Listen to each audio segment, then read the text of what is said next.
నమస్కారం అండి. నేను డాక్టర్ ప్రదీప్ వజ్జా, ఎండి ఫిజిషియన్, రిజిస్టర్డ్ ఎండోక్రైనాలజిస్ట్. మన భాస్కర్ హాస్పిటల్ షాపూర్ గడ్డిమైసమ్మలో చేస్తున్నాను. రీసెంట్‌గా మనం మీడియాలో కూడా చూస్తున్నాం కదా! మీడియాలో గానీ చాలా వైరల్ అవుతుంది. ఏంటంటే మనకి కోవాక్సిన్, కోవిషీల్డ్ తీసుకున్న వాళ్ళలో చాలా మటుకు చాలా కాంప్లికేషన్స్ అంటే తర్వాత కాంప్లికేషన్స్ అనేవి చాలా వస్తున్నాయని చెప్పి చాలా జనాలంతా భయభ్రాంతులు చెందుతున్నారు. సో, దీనికి మనం అసలు నిజంగా దీనికి ఏమైనా చిట్కా ఇప్పుడు ఆ కాంప్లికేషన్స్ రాకుండా ఏమైనా ట్రీట్మెంట్ ఉందా? అసలు ఏమేం కాంప్లికేషన్స్ వస్తున్నాయి? అసలు కాంప్లికేషన్స్ ఎందుకు వస్తున్నాయి? అన్నది మనం ఈ వీడియోలో డిస్కస్ చేద్దాం. యాక్చువల్లీ చెప్పాలి అంటే నేను ఒక 3 ఇయర్స్ బ్యాక్ మన ఇదే హెల్త్ ఫోకస్‌లో ఒక వీడియో చేశా అండి. ఏంటంటే ఈ కోవిషీల్డ్, కోవాక్సిన్ వల్ల సైడ్ ఎఫెక్ట్స్ చాలా ఉంటాయి కూడా అని చెప్పి నేను 3 ఇయర్స్ బ్యాకే నేను చెప్పడం జరిగింది.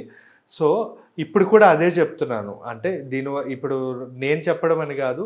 రీసెంట్‌గా ఆస్ట్రాజెనెకా కంపెనీ వాళ్ళే రేర్‌గా బ్లడ్ క్లాట్స్ అనేవి మా వ్యాక్సిన్ వల్ల అవుతున్నాయి అని చెప్పి వాళ్ళే డైరెక్ట్‌గా చెప్పడం అనేది జరిగిందనమాట.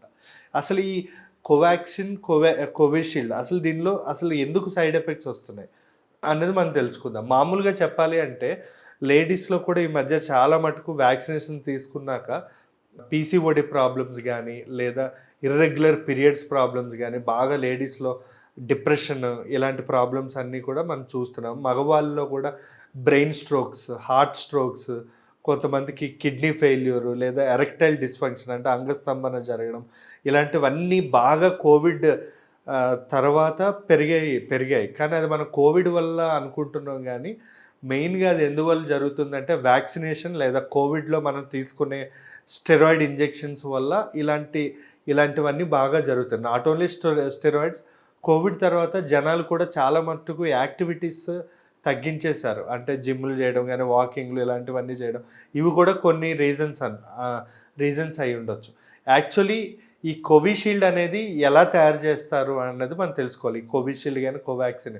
మామూలుగా కోవిషీల్డ్ అయితే మాత్రం మన ఆస్ట్రాజెనెకా కంపెనీ వాళ్ళు మన ఆక్స్ఫర్డ్ మెడికల్ యూనివర్సిటీలో ఒక లైవ్ చింపాంజీ నుంచి ఎక్స్ట్రాక్ట్ చేసిన ఒక లైవ్ వ్యాక్సిన్ ఇది. యాక్చువల్లీ ఈ కోవిషీల్డ్ అనేది లైవ్ వ్యాక్సిన్, కోవాక్సిన్ అనేది కిల్డ్ వ్యాక్సిన్ అంటాం. ఈ లైవ్ వ్యాక్సిన్, కిల్డ్ వ్యాక్సిన్ అంటే ఏంటో మీకు అర్థమయ్యే భాషలో చెప్తాను.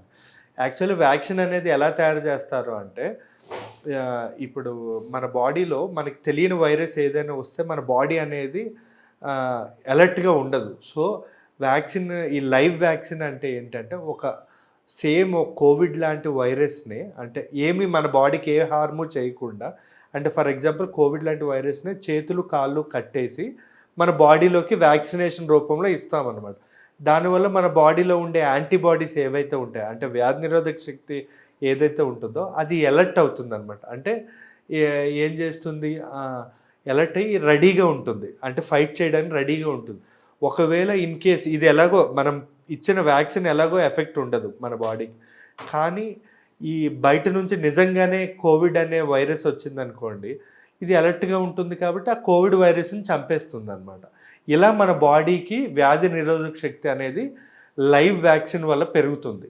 ఇది కోవాక్సిన్ అనేది ఎలా అంటే కిల్డ్ వ్యాక్సిన్. ఏంటంటే మన బాడీలోకి ఆ వైరస్ పంపిస్తారు. కానీ అది డెత్ అంటే ఆ వైరస్ అనేది మన బాడీకి ఏమీ చెయ్యదు. సో అలాంటి వైరస్ని మన బాడీకి పంపిస్తారనమాట. సో మనకు ఆ అది వెళ్ళడం వల్ల మన బ్లడ్లో మెమరీ సెల్స్ అని ఉంటాయి. అంటే గుర్తుపెట్టుకుంటాయి, ఓహో వైరస్ ఇలా ఉంటుందని గుర్తుపెట్టుకుంటాయి. నెక్స్ట్ టైం ఎప్పుడైనా కూడా ఈ కోవిడ్ వైరస్ ఏదైనా వచ్చిందనుకోండి, ఇమీడియట్గా అటాక్ చేస్తాయి. సో మెకానిజం వేరైనా మెయిన్ ఏంటంటే మన బాడీలో వ్యాధి నిరోధక శక్తి గుర్తుపెట్టుకుంటాయి అన్నమాట.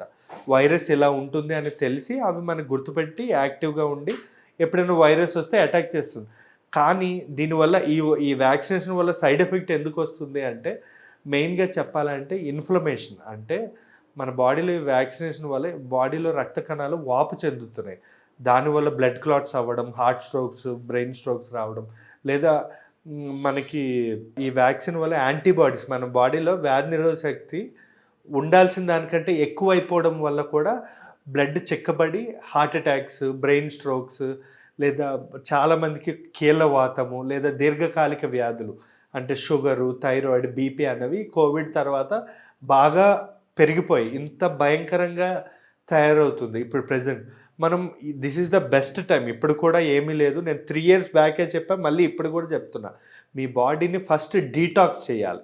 డీటాక్స్ అంటే మన బాడీని పరిశుద్ధం అంటే మొత్తం బాడీలో ఉన్న టాక్సిన్స్ అంటే వ్యర్థ పదార్థాలు, ఈ పాయిజనస్ మెటీరియల్ ఏదైతే ఉందో అదంతా డీటాక్స్ చేయాలి. ఆ డీటాక్స్ చేయడానికి నేను మీకు నెక్స్ట్ వీడియోలో మీకు చెప్తాను. ఆ డీటాక్స్ చేయడానికి మనం ఏమేమి చేయాలి, అసలు డీటాక్స్కి అన్నది నేను మొత్తం మీకు నెక్స్ట్ వీడియోలో చెప్తాను. కానీ ఇప్పుడైతే మాత్రం ప్రజెంట్ మనం వ్యాయామం చేయడం కానీ, water minimum 5 to 6 litres water తీసుకోవడం, ఇలా స్ట్రెస్ తగ్గించుకోవడం, ఎక్కువగా నిద్రపోవడం, లేదా మనకి ఏమైనా దీర్ఘకాలిక వ్యాధులు ఉంటే ట్యాబ్లెట్స్ వాడుతూ దాన్ని కంట్రోల్లో పెట్టుకోవడం అనేది చాలా ఇంపార్టెంట్.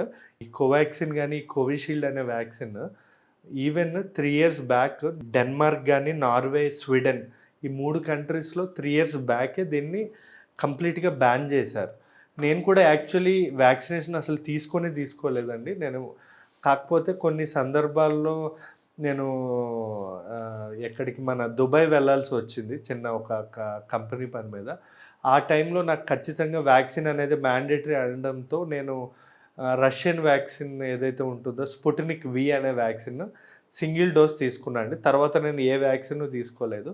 కానీ మ్యాక్సిమం ఇండియాలో 90% పీపుల్ కోవాక్సిన్, కోవిషీల్డే తీసుకున్నారు కాబట్టి నేను కొంచెం పేషెంట్స్ భయపడుతున్నప్పుడు నేను చెప్తున్నా, ఏం భయపడాల్సిన అవసరం ఏం లేదు. దానికి బెస్ట్ ట్రీట్మెంట్ మనం అందియచ్చు. అంటే మన బాడీలో నేను చెప్పిన ఈ డీటాక్స్ వాటర్ కానీ, డీటాక్స్ డైట్ కానీ చేస్తే కంప్లీట్గా నార్మల్ అయిపోతుందండి. Thank you.